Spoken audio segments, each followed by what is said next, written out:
Fibromyalgia is a chronic pain condition. There are four main symptoms, although there's a lot of other things that can happen too. But the main symptoms are widespread body pain. So it's not just pain in one place. You might have legs that hurt one day and your back hurt the next day and your arms hurt the next day. It also causes cognitive dysfunction, so brain fog, poor sleep, and a lot of fatigue. So those are the four main symptoms. We still don't know totally what causes fibromyalgia, like we haven't been able to trace that back totally to the source. We have found that more women have been diagnosed than men. But I personally think that the numbers are probably more equal. It's just that men aren't being diagnosed. Welcome everyone back to Wellness Warriors, the podcast where we dive deep into healing, hope, and the power of thriving through breast cancer and beyond. I'm your host, Deanne Richter, certified breast cancer coach and also a registered nurse. And I'm your guide here on this podcast. And today we are shining a light on a condition that affects many women, especially and potentially, especially those navigating a chronic illness like cancer. So we're going to spotlight today fibromyalgia. So I'm thrilled to be joined by a true expert in the field, Tami Stackelhouse. She is here to share her insights, strategies, and hope for people's managing fibromyalgia while reclaiming your life and wellness. So Tami, to tell you a little bit about her, is an award-winning author. She is the founder of the International Fibromyalgia Coaching Institute. She is the host of the Fibromyalgia Podcast and an executive producer of the feature documentary Invisible. Tami teaches fibromyalgia patients how to take back control of their lives and health using her signature Fibromyalgia Wellness Framework, so that people with fibromyalgia can break free from the prison their bodies have become and begin living lives that they love. I'm really excited to have you with me today, Tami. Thank you so much for joining us. Oh, thanks so much for having me. I'm excited to talk about fibromyalgia. It doesn't get enough press. No, absolutely. We were just chatting before we started recording about that. I have to say, I don't think I hear a lot of information out there about fibromyalgia. So when I had the opportunity to talk with you, I was really excited to do that because I think that it is important that it gets a little bit more light, a little bit more information. I have to say, as I was reading your bio, though, I have to ask about your feature documentary, Invisible. Tell us just a little bit about what that's about. Yeah, so the documentary is on fibromyalgia. You might have guessed that. And it went through a lot of iterations, like all films do. But if you go out and you watch it, it is available on a bunch of different streaming platforms. It follows Nick, who also happens to be the director of the film, as he starts to learn more about fibromyalgia because his mom has fibromyalgia. And along the way, he ends up having to confront, is this something he's dealing with or not? So it is a fantastic film. And it's interesting. We were just talking about fibromyalgia not being talked about a lot. Nick is actually an award-winning director, and we couldn't get this film in any film festivals. We had part of the reason I'm an executive producer is because we couldn't get funding. It was so interesting. He has raised like millions and millions of dollars for various projects and just couldn't for this one because nobody wants to talk about fibromyalgia. Wow, how interesting. Yeah, that's so sad.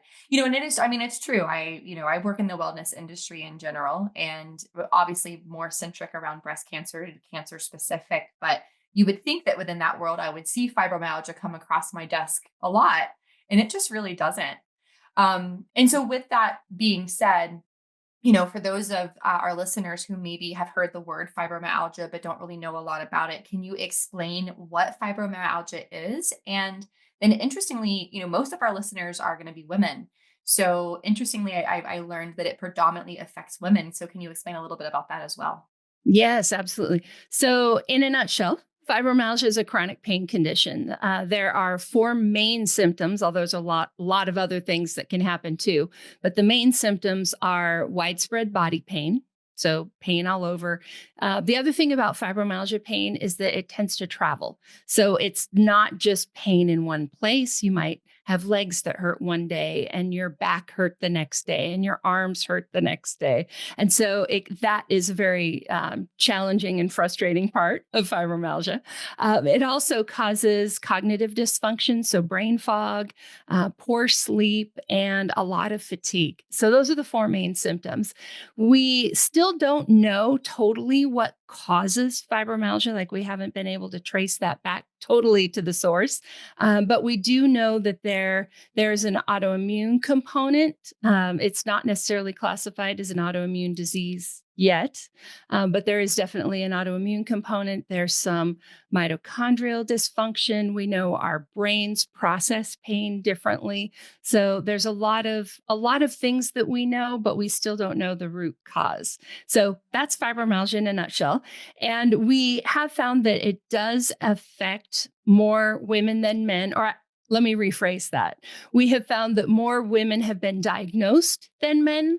But I personally think that the numbers are probably more equal. It's just that men aren't being diagnosed because they don't go to the doctor and doctors aren't looking for it in men. So, yeah. But right now, the numbers that we have from the NIH is 1 in 13 women.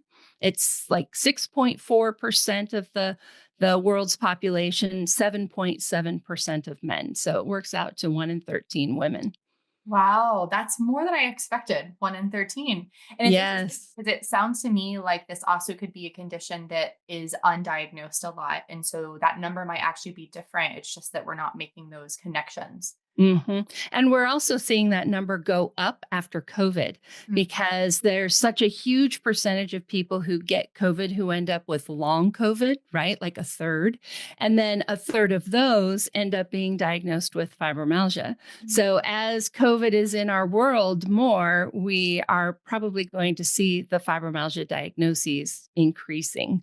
Oh, interesting. Yeah. So a time for us to shed some light on it. We need to start talking Absolutely. about it. Past time, I should say. Yes, yes. Wow. So in your world, you work with fibromyalgia, a lot. And I think that there might be some misconceptions about fibromyalgia that people might have. So what might be some misconceptions that you would like to clarify?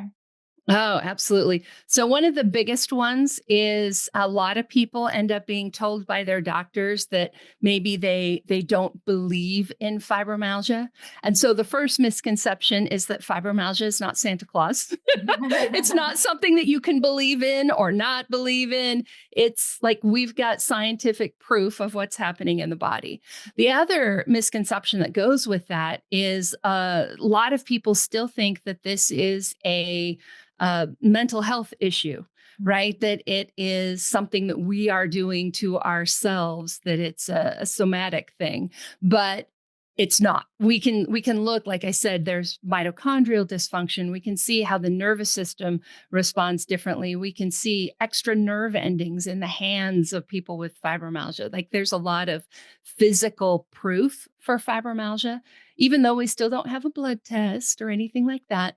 There is still, it's not a mental thing. It's a physical thing. And so those are probably the two biggest ones. I did also talk about the fact that it's a woman's illness, but I don't think it really is. It Right. can affect men. It can affect children, all ages. And so there's really no age, no person out there that couldn't be diagnosed with fibromyalgia. Kind of like breast cancer, right? Right. Yeah, exactly. Men can have breast cancer as well. Yes. Yes. Yeah.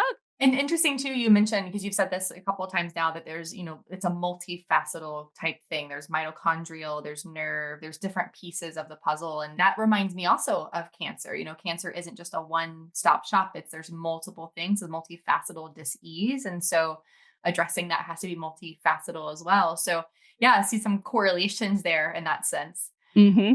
And so with that being the case, then, nerve endings, you've mentioned pain, and that can be very debilitating and difficult to deal with. But what would you say are the primary challenges that someone with fibromyalgia may have? And then, and maybe you can also see some correlation between those challenges intersecting with the experience of breast cancer patients. Yes, absolutely. So, as I mentioned to you before we started recording, I did a little bit of research last night just to be prepared for today. And one of the things that I discovered, they had done a study back in 2012 looking at the overlap between breast cancer and fibromyalgia. And there have been studies that have looked at this from both directions. So, looking, does having fibromyalgia increase your odds for having cancer and vice versa? Mm-hmm. And the good news is if you do have fibromyalgia, that does not increase your odds.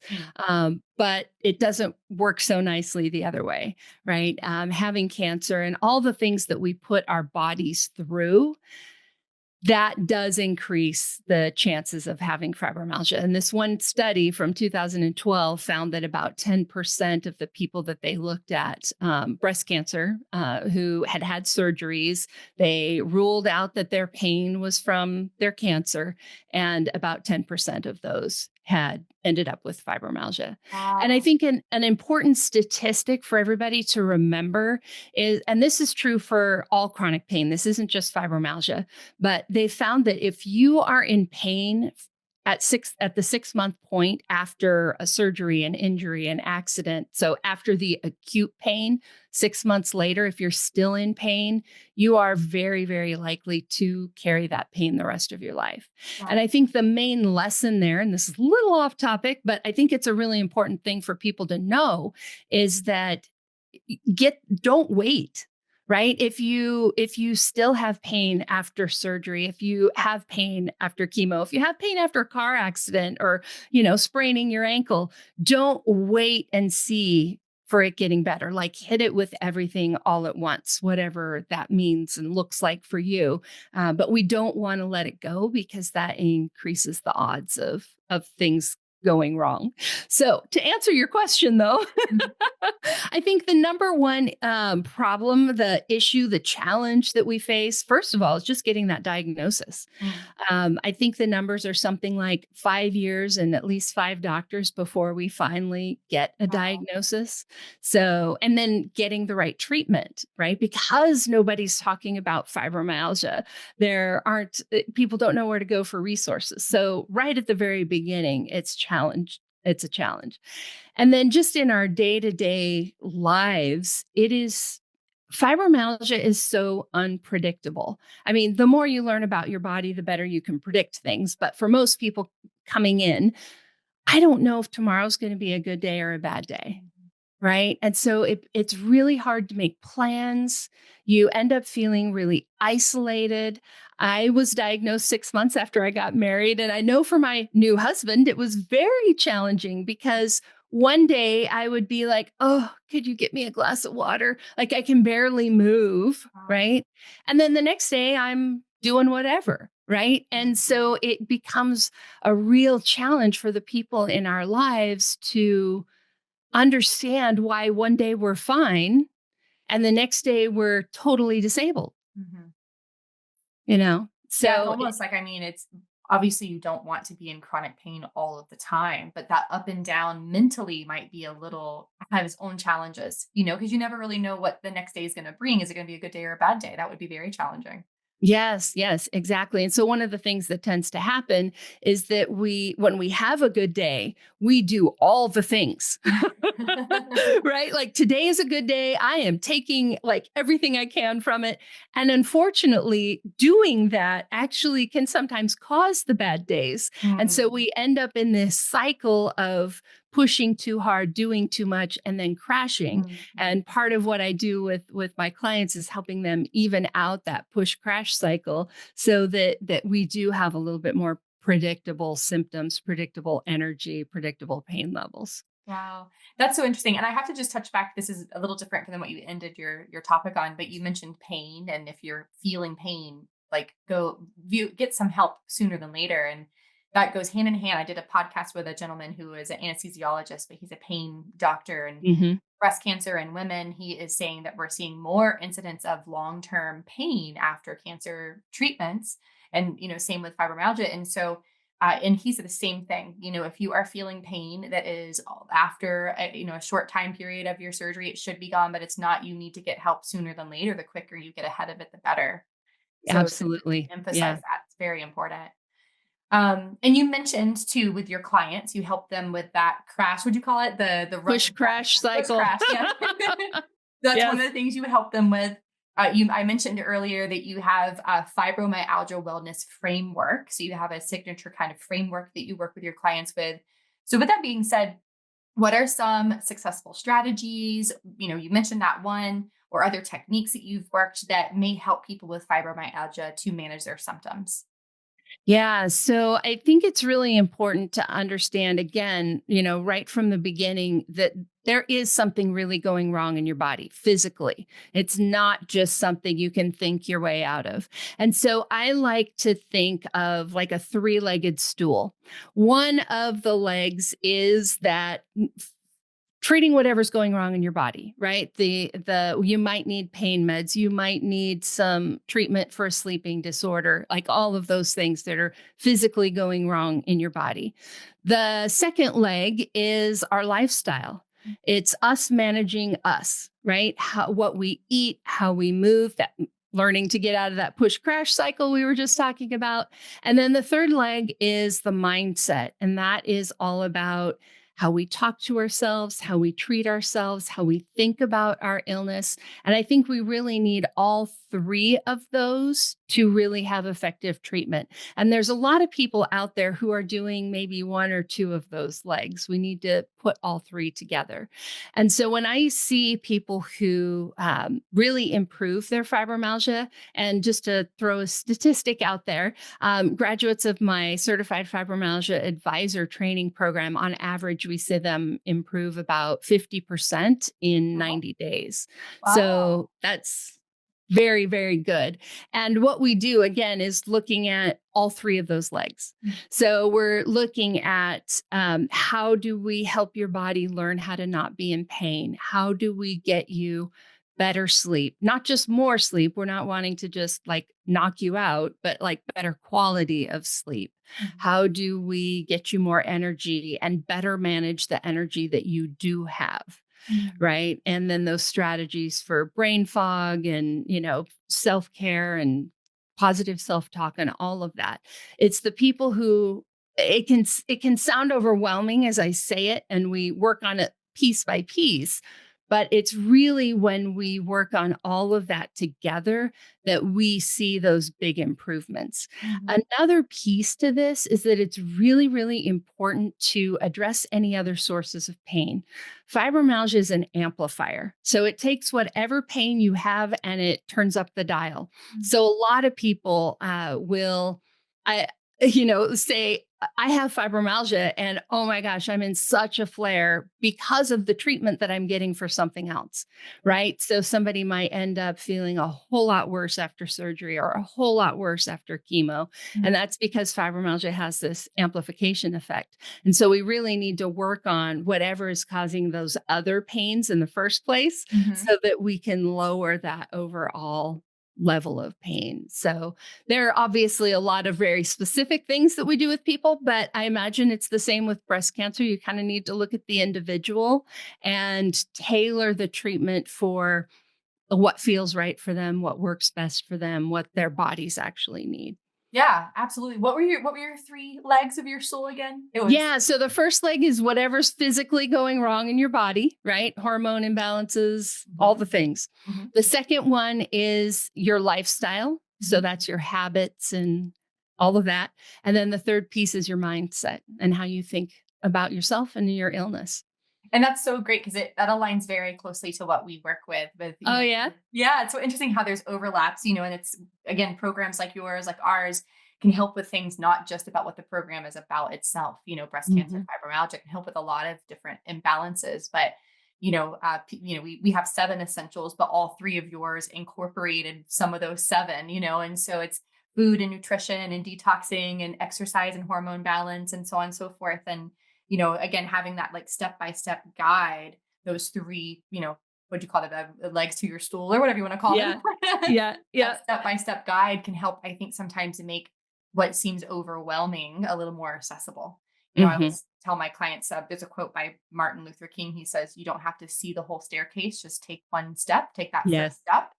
So I'd imagine it's the same with your clients and you encourage them that, if you have fibromyalgia and that seems overwhelming, that's okay. Just take it down to those 3 steps, one thing at a time. Beautiful. hmm And that's where I think coaching is so valuable too, because like you said, I often use that analogy of the staircase. We're all on that staircase, and you might only be able to see a couple of steps, but I'm ahead of you on that staircase, and I can reach back and take your hand and help guide you up the stairs because, you know. All of us, all of my certified fibromyalgia coaches, we all have fibromyalgia too. So we've been there. We've figured out those ways, and we can help guide you with that. And that also having that expert alongside you to help you sift through everything really helps make it a lot less overwhelming too. And I'm sure you do the same thing for your people. Yeah, I mean, if you go on, Google or what have you, and you search like fibromyalgia help, you're going to have thousands of pages of information. So it helps to have someone filter through that information for you. Absolutely. Exactly. So actually, that is the perfect lead into my next question. And we mentioned how fibromyalgia maybe doesn't get enough light shed on it as it is, but hopefully there are some advancements in research or treatment. So what kind of advancements are you seeing in the fibromyalgia world, and how might those advancements offer hope? Oh, yes. It is a exciting time. We are learning more and more.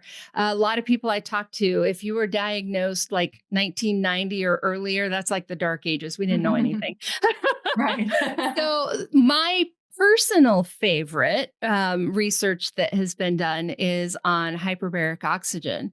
The first study was done in Israel, and they took fibromyalgia patients and they gave them, I believe it was basically Monday through Friday for 2 months. So whatever that works out to.